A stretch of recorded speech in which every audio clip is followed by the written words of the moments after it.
வானகே தந்தையாகி கடவுளிடமிருந்து மைந்தரும் இரட்சகருமாகி கிறிஸ்து பெருமானிடமிருந்து நம்மை ஆட்கொண்டு வழிநடத்துகின்ற தூய ஆவியானவரிடமிருந்து கிருபையும் சமாதானமும் நல் பேராசீர்வாதம் நம் அனைவருக்கும், குறிப்பாக ஜூன் மாதத்தின் முதல் நாளிலே, முதல் ஓய்வு நாளிலே ஆண்டவருடைய திருவீட்டிலே வீற்றிருக்கிற காத்திருக்கிற நம் அனைவருக்கும் மிகுதியாய் உண்டாவதாக. ஆமென். இந்த அற்புதமான நாளிலே சிந்தனைக்காக கொடுக்கப்பட்டிருக்கிற திருமறை பகுதி முன்பு மாசி கேட்ட பழைய ஏற்பாட்டு பகுதிக்கு பதிலான பகுதி. அப்போஸ்தலர் நடவடிக்கைகளின் புஸ்தகம் 1வது அதிகாரம் 12 - 26 உள்ள வசனங்கள். காலத்தின் அருமையை கருதி இது ஒரு நீண்ட பேசேஜாக இருப்பதனாலே ஒரு வசனத்தை உங்களுக்கு முன்பாக நான் வைக்க ஆசிக்கின்றேன். அங்கே இவர்கள் எல்லாரும் ஸ்திரீகளோடும் இயேசுவின் தாயாகிய மரியாளோடும் அவருடைய சகோதரரோடு கூட ஒரு மனப்பட்டு ஜெபத்திலும் வேண்டுதலிலும் தரித்திருந்தார்கள். ஒருமனப்பட்டு ஜெபத்திலும் வேண்டுதலிலும் தரித்திருந்தார்கள். நம்முடைய தலைகளை தாழ்த்துவோம். ஆண்டவரை நோக்கி பார்த்து நாம் ஜெபிப்போம். வேறுமையான பாத்திரம் வேறுத்து தள்ளாமலே நிரம்பி வழியும் பாத்திரமாய் விளங்கச் செய்யுமே. வேதத்தில் காணும் பாத்திரமெல்லாம் இயேசுவை போற்றிடுவே. என்னையும் அவ்வித பாத்திரமாய் வளைந்து கொள்ளுமே. குயவனே குயவனே படைப்பின் காரணனே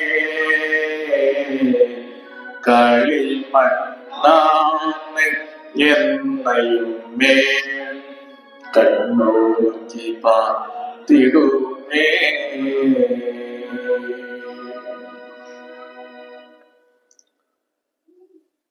தன்னுடைய வார்த்தைகளை கொண்டு எங்களை வாழ்விக்கின்ற எங்கள் வாழ்வின் நாயகரே, உம்முடைய வாழ்வு வார்த்தைகளுக்காக நீர் அருளுகின்ற மன்னாவுக்காய் ஜூன் மாதத்தின் முதல் நாளிலே ஓய்வு நாளிலுடைய சமூகத்திலே நாங்கள் கடந்து வந்து காத்திருக்கின்றோம். கர்த்தாவே, உம்முடைய வார்த்தைகளுக்கு எங்களை புதிய படைப்பாக்குகின்ற ஆற்றல் உண்டு. எங்களை உருவாக்குகின்ற வல்லமை உடையது. அப்பேற்பட்ட வார்த்தைகளை கொண்டு எங்களை நீர் புடமிடும்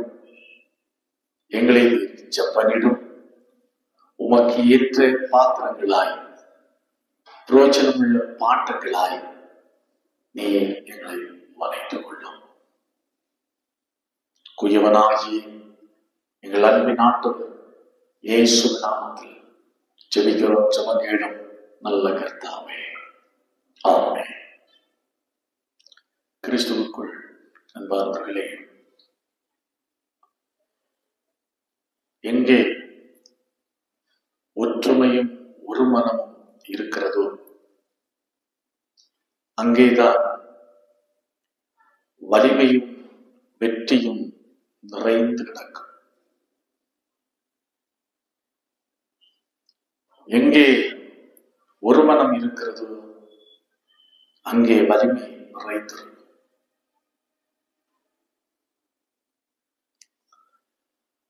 அதான் சொல்லுவார்கள், முப்பரிநூல் அறாது என்று சொல்லுவார்கள். நம்முடைய முன்னாள் முதலமைச்சர் ஜெயலலிதா அவர்கள் மறைந்த பிற்பாடு அவர்களுடைய கட்சியிலே ஏற்பட்ட குழப்பங்கள் நமக்கு நன்றாய் தெரியும். நான் அந்த அணியை சேர்ந்தவன், நான் இந்த அணியை சேர்ந்தவன், அப்படி என்று கட்சிக்குள்ளேயே பல அணிகளாக பிரிந்து கிடக்கிறார்கள். ஆகையினால் ஒரு முழுமையான வெற்றியை அவர்களால் இன்றைக்கு வரையிலும் அனுபவிக்க முடியவில்லை, பெற்றுக்கொள்ள முடியவில்லை. உண்மையாகவே கிறிஸ்தவம் இன்றைக்கு உலகம் முழுவதற்கும் பரவுவதற்கு காரணம் அன்றைக்கு ஆதி விசுவாசிகளிடையே, ஆதி அப்போஸ்தலர்களிடையே இருந்த அடிப்படை பண்பு எதுவென்று சொன்னால் ஒரு மனம், ஒரு மனம். இன்றைக்கு பாமக என்ற ஒரு கட்சி இருக்கிறது. கவனித்து பாருங்கள், தந்தையும் மகனுக்கும் இடையே பிரச்சனை, ஒரு மனம் இல்லை. முடிவெடுப்பதிலே ஒரு மனம் இல்லை. அவர்களுக்குள்ளே சண்டை, குடும்ப சண்டைகள் தெருவுக்கு வந்துவிட்டன. தொண்டர்களை கேட்டால், கீழே பொறுப்பில் இருக்கிறவர்களை கேட்டால் மனம் நொந்து பேசுகிறார்கள். எங்களுக்கு என்ன செய்வதென்றே தெரியவில்லை என்று கலங்கி பேசுகிறார்கள். ஒரு மனம் எங்கே இருக்கிறதோ அங்கேதான் வளர்ச்சியும் வெற்றியும் உண்டு. பாருங்கள், அருமை இரட்சகராகிய இயேசு கிறிஸ்து மரணத்தை ஜெயித்து உயிர் தெழுந்த பிற்பாடு கிட்டத்தட்ட 40 நாட்கள் தம்முடையவர்களுக்கு தரிசனமாகின்றார். தரிசனமான இயேசு கிறிஸ்து கடைசியாக பரலோகத்திற்கு எடுத்துக் கொள்ளப்படுகின்றார். பரலோகத்துக்கு எடுத்துக்கொள்ளப்பட்ட பிற்பாடு சீடர்கள் பாருங்கள், அப்போஸ்தலர்கள் பாருங்கள், அவர்களுக்கு இயேசு சொன்ன காரியம், நீங்கள் எருசலேமிலே காத்திருங்கள், பரிசுத்த ஆவியானவர் உங்களிடத்திலே வருகின்ற வரையிலும் நீங்கள் எருசலேமிலே காத்திருங்கள் என்ற கட்டளையை அவர்கள் ஏற்று எருசலேமிலே மேல் வீட்டு அறையிலே அவர்கள் கூடுகிறார்கள். வேதம் மிக அழகாய் சொல்கிறது, கிட்டத்தட்ட 120 பேர் கூடியிருந்த போது 120 பேர் சீடர்கள், இயேசுவை பின்பற்றினவர்கள், ஆண்களும் பெண்களும் கிட்டத்தட்ட 120 பேர் கூடியிருந்தார்கள். அவர்களுக்குள்ள எந்த பிரச்சனையும் இல்லை. தலைவி பொய்யாச்சு, குருவானவர் பொய்யாச்சு. இனி யார் தலைவன், யார் லீட் பண்ணுவா, யார் வழி நடத்துவா என்ற எந்த பிரச்சனைகளுக்கே அவர்களுக்குள்ளே இடமில்லை. அவர்கள் வேதம் மிக அழகாக சொல்லுகிறது பாருங்கள். அதுதான் 14வது வசனம் மிக அழகாக சொல்லுகிறது, அவருடைய சகோதரரோடு கூட ஒருமனப்பட்டு ஜெபத்திலும் வேண்டுதலிலும் தரைத்திருந்தார்கள். யாரோடு கூட? அங்கே இவர்கள் எல்லாரும் அப்போஸ்தலர்கள், ஸ்திரீகளோடும் இயேசுவின் தாயாகிய மரியாளோடும் அவருடைய சகோதரரோடும்.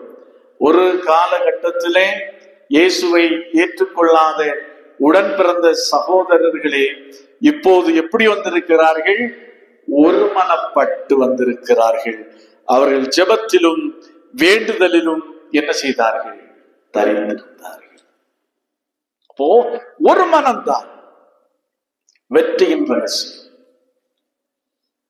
குடும்பத்திலே சமாதான கேட்டிற்கு காரணம் என்ன? ஒரு மனம் இல்லாமை. எங்கே கணவன் மனைவி பிள்ளைகளுக்கு இடையே ஒரு மனம் இருக்கிறதோ அந்த குடும்பத்திலே சந்தோஷத்திற்கும் சமாதானத்திற்கும் குறைவே இருக்காது. இங்கே பாருங்கள், ஆதி அப்போஸ்தலர்கள் எப்படி எந்தெந்த காரியங்களிலே அவர்கள் மிக ஒற்றுமையாக இருந்தார்கள் என்பதை இந்த பகுதி மூலம் 3 காரியங்களை உங்களுக்கு முன்பாக எடுத்து வைத்து இந்த நாளின் இறை செய்தியை நான் நிறைவு செய்ய ஆசைக்கின்றேன். அதுதான் 14வது வசனம். பாருங்கள், கடைசி பகுதி. அவருடைய சகோதரருக்கு ஒருமனப்பட்டு ஜெபத்திலும் வேண்டுதலிலும் தரித்திருந்தார்கள். ஜெபத்திலே ஒன்றுபட்டு தரித்திருந்தார்கள். ஏற்கனவே சொன்ன பலமுறை சுட்டி காண்பித்திருக்கிறேன். அன்றைக்கு இதை போல ஆலயம் இல்லை. ஒரு வீட்டில் அவர்கள் கூடி வந்திருக்கிறார்கள். அந்த கூடுகையிலே அவர்கள் செய்த காரியம், ஒரு மன ஜெபத்திலே அவர்கள் ஒன்றுபட்டு தரித்திருந்தார்கள். பரிசுத்த ஆவியானவர் ஊற்றப்படவில்லை. பெந்தேகோஸ்தே பண்டிகை இன்னும் வரவில்லை. அதற்காக அவர்கள் பரிசுத்த ஆவியானவர் ஊற்றப்படுதலுக்காக அவர்கள் காத்திருக்கிறார்கள். அவர்கள் எப்படி இருக்கிறார்கள்? ஒன்றுபட்டு ஜெபத்திலே தரித்திருந்தார்கள். இங்கே ஆதி திருச்சபையினுடைய தொடக்கம் மையப்புள்ளி எதுவென்று சொன்னால், ஜெபம் என்ற ஆழமான மாறாத உண்மையை நம்முடைய வாழ்க்கையிலே நாம் புரிந்து கொள்ள வேண்டும். ஒன்றுமில்லை, குருவானவர் போய்விட்டார். அவர்களுக்கு இப்ப இருப்பதெல்லாம் வேற ஒன்றுமில்லை, ஜெபந்தான். அவர்கள் ஜெபத்திலே தரித்திருந்தார்கள். அதை நான் திருமறையில மிக அழகாக பார்க்கிறோம். அப்போஸ்தலர் நடவடிக்கைகளின் புஸ்தகம் 12வது அதிகாரம் 5 முதல் 17 முடிய உள்ள வசனங்களை வாசித்து பார்க்கின்ற போது தெளிவாய் கண்டுகொள்ள முடியும். ஏரோது ராஜா என்ன செய்கிறான் என்று சொன்னால், அப்போஸ்தலர் ஒருவர் யாக்கோபை பிடிச்சு பட்டயத்தினால் கொலை செய்கிறான். யூதர்களிடத்தில் அமோக வரவேற்பு. ஆகா ஓகோ, இவன் கிறிஸ்தவம் வளராதபடிக்கு இவன் நமக்கு பாதுகாப்பாய் இருக்கிறான், யாக்கோபை கொலை செய்து விட்டான். ஏரோது ராஜாவுக்கு பெருமை. ஆகா, மக்கள் நம்மை புகழ்கிறார்கள் அல்லவா என்று சொல்லி, இன்னும் அதுல முக்கியமான நபர் யார் என்று பார்த்து பேதுருவையும் தீர்த்து கட்ட அவன் தீர்மானித்து அவனை பிடித்து ஜெயிலில் போடுகிறான். பஸ்கா பண்டிகை முடித்த பிற்பாடு அவனை கொலை செய்ய வேண்டும் என்பது ஏரோது ராஜாவுடைய திட்டம். பாருங்கள், அந்த அப்போஸ்தலர்கள் சபை மக்கள் யாரிடத்திலும் போகவில்லை. அவர்களுக்கு அவ்வளவு செல்வாக்கு இல்லை. ஏன்னா தொடக்க காலம். அவர்களுக்கு தெரிந்ததெல்லாம் ஒன்றே ஒன்றுதான். என்ன தெரிந்தது? அவர்கள் கூடி வந்து அவர்கள் என்ன செய்தார்கள்? ஜெபம் பண்ணினார்கள். வேற எதுவுமே தெரியாது. இத நமக்கு பரலோகத்தில ஏறி போனவரிடத்திலே நாம் தெரிவிப்போம். நிச்சயமாய் நமக்கு ஒரு அதுல ஒரு பதில் நமக்கு நிச்சயமாய் கிடைக்கும் என்று நம்புகிறார்கள். அவர்கள் ஜெபிக்கிறார்கள். அந்த ஜெபம் வேலை செய்கிறது. பேதுரு சிறைச்சாலையிலிருந்து விடுவிக்கப்பட்டு வருகின்ற போது என்ன நடக்கிறது? ரோதை என்ற பெண் கதவை திறக்கிறார். ஜன்னல் வழி எட்டி பார்க்கிறார். பேதுரு அவர்களால் கூட நம்ப முடியவில்லை. ஜெபித்துக் கொண்டிருக்கிறவர்களால் கூட நம்ப முடியவில்லை. நம்ப முடியாத அளவுக்குள்ளே ஒரு அதிசயம் அங்கே நடக்கிறது. என்னவென்று சொன்னால், சிறைச்சாலையில் நடுகிறவர்களே பேதுரு அந்த வீட்டுக்கு முன்பாக இருக்கிறார். அப்போ ஜெபம்தான் அடித்தளம், ஜெபம்தான் அஸ்திவாரம், ஜெபம்தான் ஜெயம் என்ற மாறாத உண்மையை நம்முடைய வாழ்க்கையை புரிந்து கொள்ள வேண்டும். இது எந்த மனுஷன் புரிந்து கொள்ளுகிறானோ அந்த மனுஷனுடைய குடும்பத்திலே செழிப்பு உண்டாகும். இது எந்த திருச்சபை புரிந்து கொள்ளுகிறதோ அந்த திருச்சபையிலே அபரிதமான வளர்ச்சி இருக்கும்.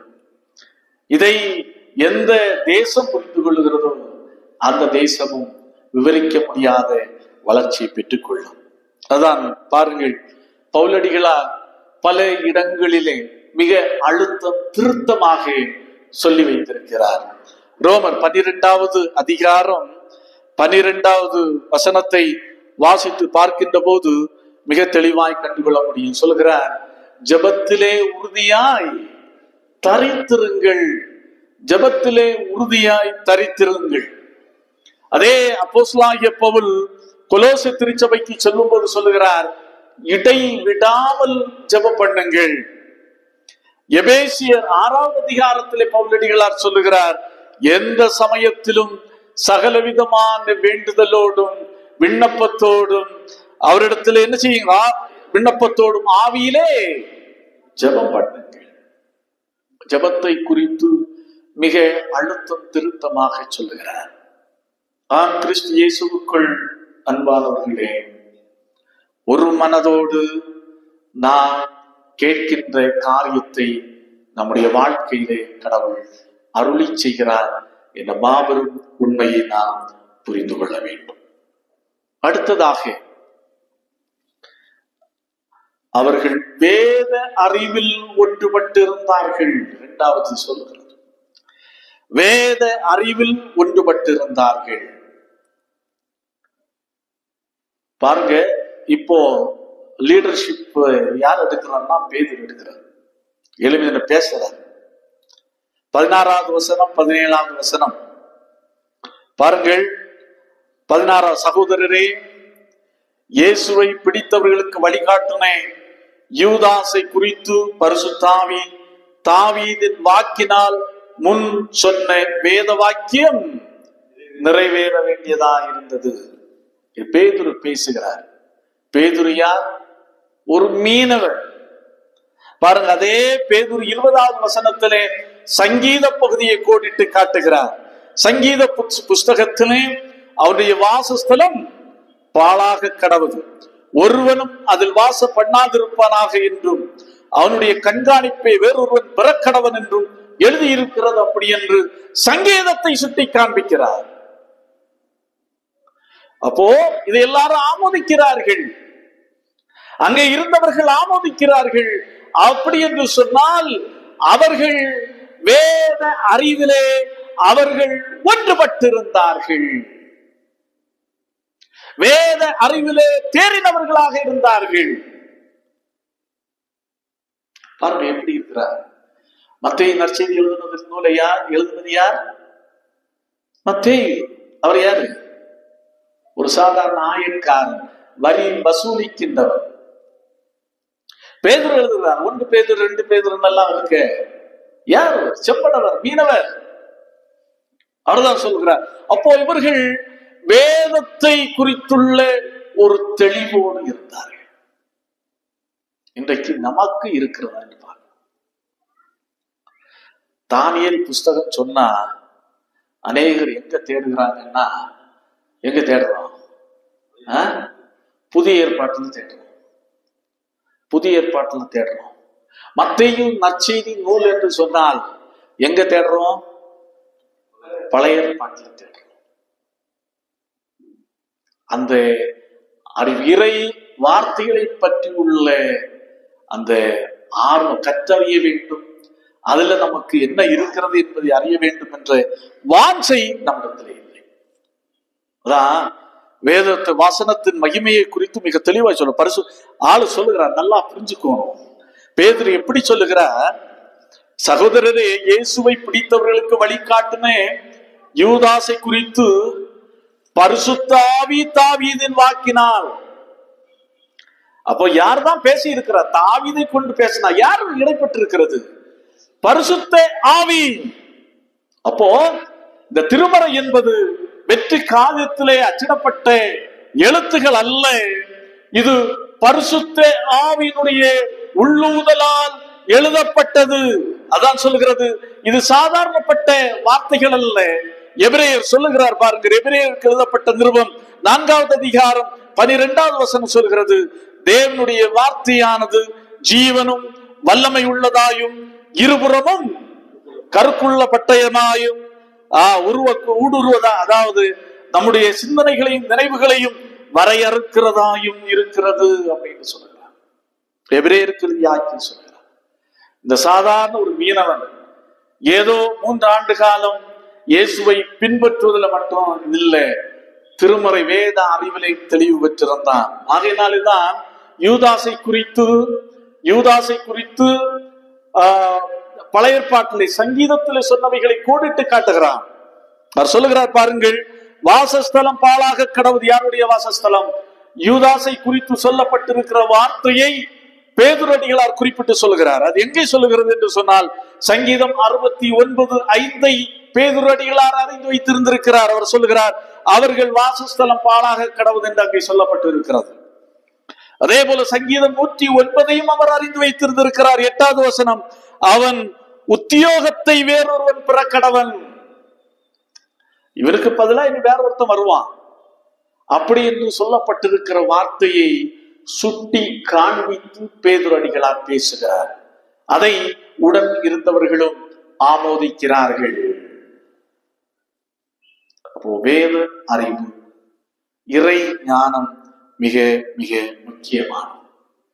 அது வெற்றி காகிதத்திலே அச்சிடப்பட்டிருக்கிற எழுத்துகள் அல்ல, அது உயிர் உள்ளது.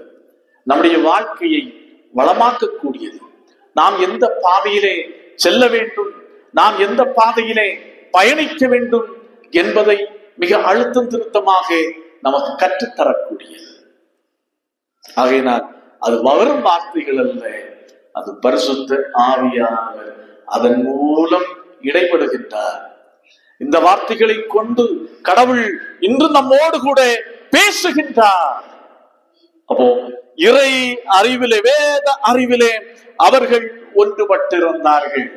ஆமா, பேதுரு சொல்லுகிறது சரிதான், பேதுரு திருமறையிலிருந்து சுட்டி காண்பிக்கிறதும் சரிதான், அப்படி என்பதை எல்லாரும் ஆமோதித்தார்கள்.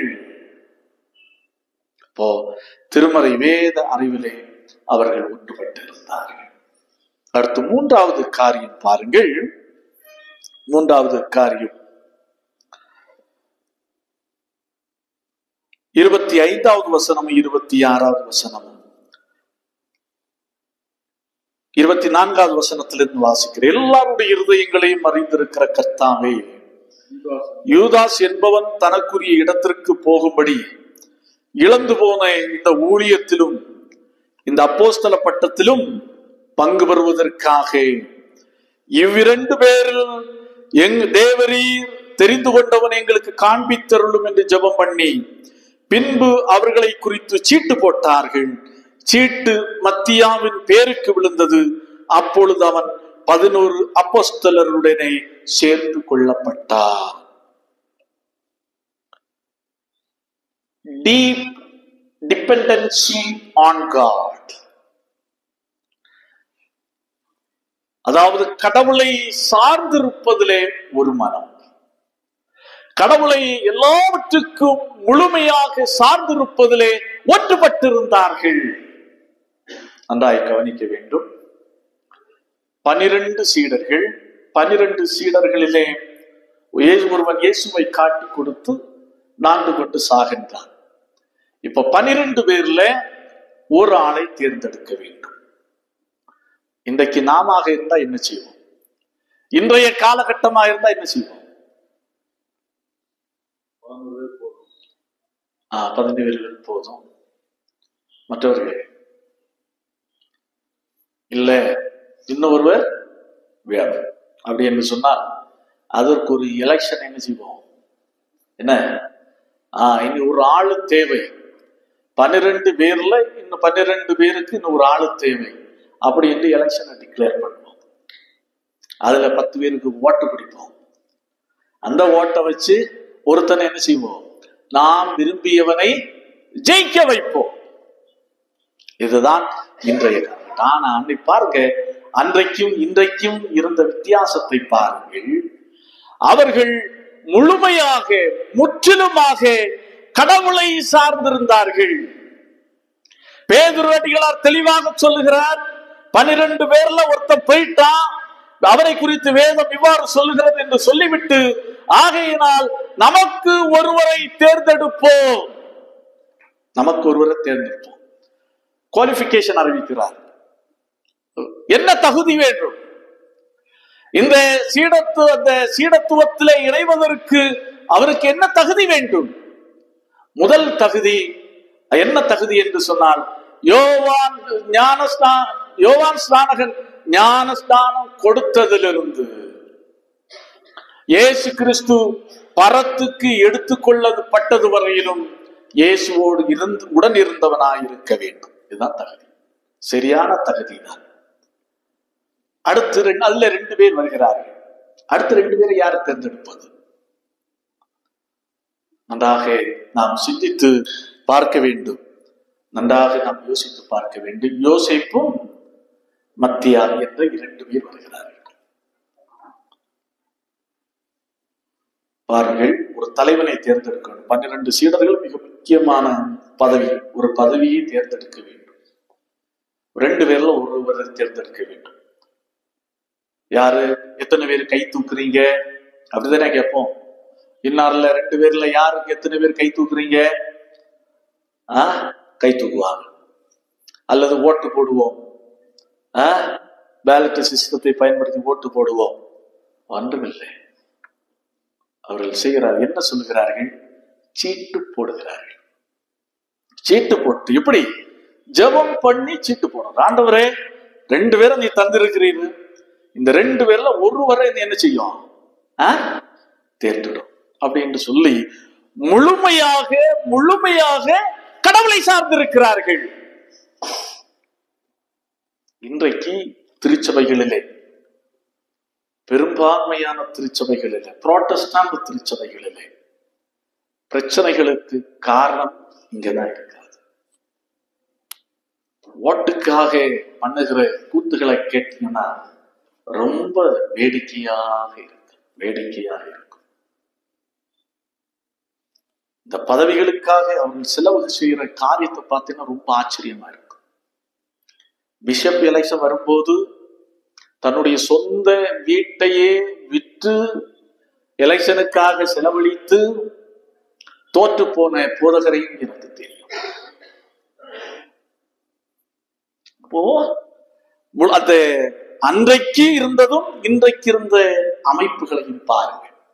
அன்றைக்கு இல்லப்பா, கடவுள் யார் தரட்டு, எக்ஸ தரட்டு அல்லது ஒய்ய தரட்டு, எங்களுக்கு பிரச்சனை இல்லை, கடவுள் தர வேண்டும், கடவுள் தீர்ப்பு சொல்ல வேண்டும். அதன் சீட்டு போட்டார்கள். அப்போ சீட்டு போடுகிறது என்ன சொல்கிறார்கள் என்று சொன்னால்,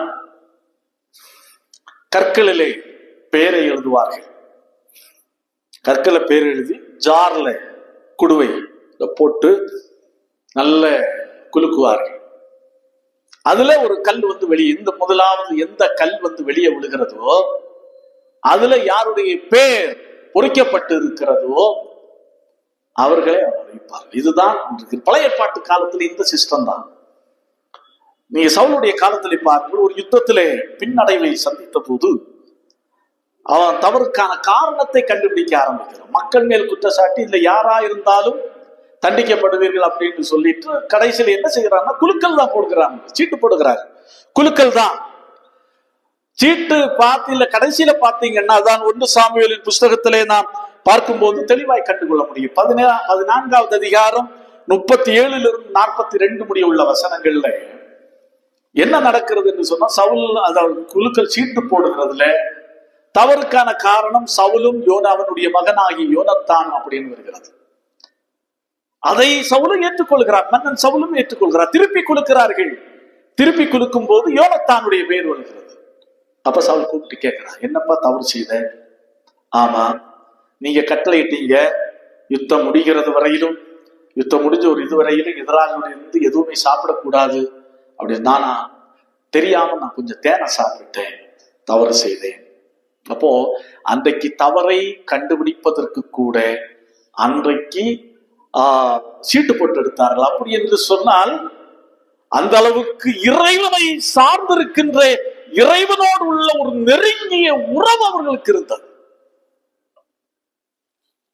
இன்றைக்கு அதிலே நமக்கு என்ன செய்யப்பட்டிருக்கிறது? விரிசல் ஏற்பட்டிருக்கிறது. நம்முடைய திருச்சபையிலே போதகர்களை அழைப்பது வழக்கம். அப்படிதானே?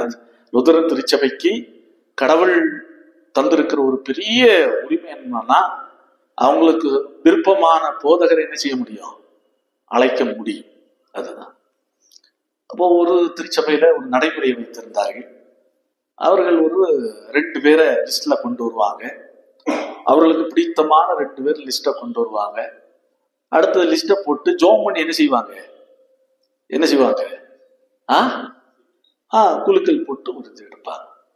பாருங்க, அதுல இருக்க பாருங்க எந்த அளவுக்கு கடவுளை சார்ந்திருக்கிறார். ஒரு பாஸ்டர் சொன்னாரு, ஐயா அந்த பெரிய சர்ச்சுக்கு என்னுடைய பெயர் வந்தது, 2 பேரை குலுக்குனாங்க. ஆனா ஒண்ணு செய்தாங்க, அந்த 2 சீட்டுலையும் யாருக்கு பேர் எழுதினாங்க? ஒரே ஆளுக்கு பேர் எழுதிட்டாங்க. 2 சீட்டுலையும் ஒரே ஆளுக்கு பேர் எழுதி குலுக்கி அவங்களுக்கு வச்ச பாஸ்டர், மெஜாரிட்டி வச்ச பாஸ்டர் வச்சுட்டாங்க ஐயா அப்படின்னு ஒரு போதகர் கொஞ்ச நாள் அவர் ரிட்டையர்டாகி ஓய்வு போய்விட்டார். புலம்பிக் கொண்டே இருந்தார் கொஞ்ச காலமா. அப்போ எந்த அளவிற்கு நாம் கடவுளை சார்ந்திருக்கிறோம், எந்த அளவிற்கு கடவுளுடைய வழிகாட்டுதலை நாம் சார்ந்திருக்கின்றோம். அநேக நேரத்தில் நம்முடைய வாழ்க்கையில சுய அறிவையும் சுய அனுபவத்தையும் நாம் சார்ந்திருக்கின்றோம். இதை குறித்து எனக்கு தெரியா, இதை குறித்து எனக்கு தெளிவான விரிவான அனுபவம் எனக்கு இருக்கிறது, ஆகையினால் நான் பார்த்துக் கொள்ளலாம். அப்படி என்ற ஒரு துணிச்சலோடும் சுய நம்பிக்கையோடும் சில காரியங்களில் நாம் செயல்படுகின்ற காரணத்தினாலே தான் அநேக நேரத்தில் நம்முடைய வாழ்க்கையிலே பின்னடைவுகளை சந்திக்கிறோம். அநேக நேரத்திலே தோல்விகளை சந்திக்கின்றோம். கடவுளுடைய சித்தம் என்ன ஆண்டவரே? இதுல இந்த காரியத்திலே உங்களுடைய வழிநடத்தலுக்கு நான் என்னை ஒப்படைக்கிறேன் ஆண்டவரே, இதுல உங்களுடைய சித்தம் என்ன? அப்படி என்று இறை அறிவை பெற்று வழிகாட்டுதலை பெற்று நடைமுறைப்படுத்துகின்ற அனுமதி நமக்கு இல்லை. அங்க பாருங்க, இந்த காரியத்தில் அவர்கள் ஒற்றுமையா இருந்தார்கள். ஏப்பா சரி, நாம் ஜெபத்தோடு சீட்டு போட்டு எடுப்போம். இல்ல அவன் தகுதி இல்லை, வேற ஒரு ஆள் என்ன இருக்கிறான், யாருக்குமே அங்கே மாற்று கருத்துக்கே இடமில்லை அவர்களுக்குள்ளே. அந்த அளவுக்கு ஒற்றுமை அவர்களுக்குள்ளே இருந்தது. முழுவதுமாய் கடவுளை சார்ந்து இருக்கின்ற, அதான் என்னை முற்றும் ஒப்படைத்தேனே ஏற்று என்றும் நடத்துவீரே ஸ்தோத்திரம் அப்படி என்று நாம் பாடு. அந்த ஒப்படை ஆண்டவரே, நான் இதுல அனுபவம் பெற்றிருக்கலாம், இந்த காரியத்துல திறமைசாலியா இருக்கலாம், இதற்குரிய ஞானம் எனக்கு இருக்கலாம், ஆனா அது கதைக்காவாத ஆண்டவரே, நீர்தான் இந்த காரியத்திலே என்னை வழி நடத்த வேண்டும், என்னை நீர் முன்னெடுத்து செல்ல வேண்டும், அப்படி என்று ஒப்படைத்து நான் செல்லுவோம் பயணிப்போம் என்று சொன்னால் நம்முடைய வாழ்வு பேராசீர்வாதமாக அமையும். ஆகவே அன்பானவர்களே, நாம் உணர்வோம், சிந்திப்போம், ஆண்டவருக்கு நம்மை அர்ப்பணிப்போம், ஒரு மனதோடு நாம் ஜெபிப்போம், ஒரு மனப்பட்டு இறை அறிவை சுதந்திரித்துக் கொள்ள முயற்சிப்போம். அதோடு எல்லாவற்றுக்கும் அதாவது கடவுளை சார்ந்திருப்போம். படிப்பா இருக்கட்டும், திருமண காரியமா இருக்கட்டும், வீடு கட்டுகின்ற காரியமா இருக்கட்டும், தொழிலா இருக்கட்டும், வியாபாரமா இருக்கட்டும், ஆண்டவரே இந்த காரியத்திலே உம்முடைய சித்தம் என்ன ஆண்டவரே, உம்முடைய வழிகாட்டுதல் என்ன என்று நம்மை அர்ப்பணித்து ஜெபிக்கின்ற போது நிச்சயமாய் நம்முடைய வாழ்விலே ஆண்டவர் பெரிய காரியங்களை அருமை இரட்சகராகிய இயேசு கிறிஸ்து செய்வார். அதான் இன்றைக்கு நாம் சங்கீத இயேசு கிறிஸ்து ஜெபிக்கிறார், அந்த ஒற்றுமைக்காக ஜெபிக்கிறார். எப்படி ஜெபிக்கிறார்? ஆண்டவரே பிதாவே, நாம் உண்டாயிருப்பது போல இவர்களும். இன்றைக்கு வாசித்து கேட்ட நற்செய்தி பகுதியை கேட்டோம். இன்றைக்கு அதே போல வாசித்து கேட்ட சங்கீத பகுதியை பாருங்கள். சகோதரர் ஒருமித்து வாசம் பண்ணுகிறது எத்தனை நன்மையும். ஆகவே அந்த ஒற்றுமை, ஒரு மனம், 4 பேர் இருக்கிறோமோ 5 பேர் இருக்கிறோமோ, ஒரு மனதோடு நாம் செயல்பட்டால் நிச்சயமாய் பெரிய காரியங்களை நாம் காண முடியும். ஆண்டவர் தாமே இந்த வார்த்தைகளை கொண்டு நம்ம ஒவ்வொருவரையும் ஆசீர்வதிப்பாராக. ஆமென். எல்லாவற்றுக்கும் மேலான தெய்வ சமாதானம் உங்கள் இருதயங்களையும் சிந்தனைகளையும் கிறிஸ்து இயேசு நாமத்தாய் காத்துக் கொள்வதாக. ஆமென்.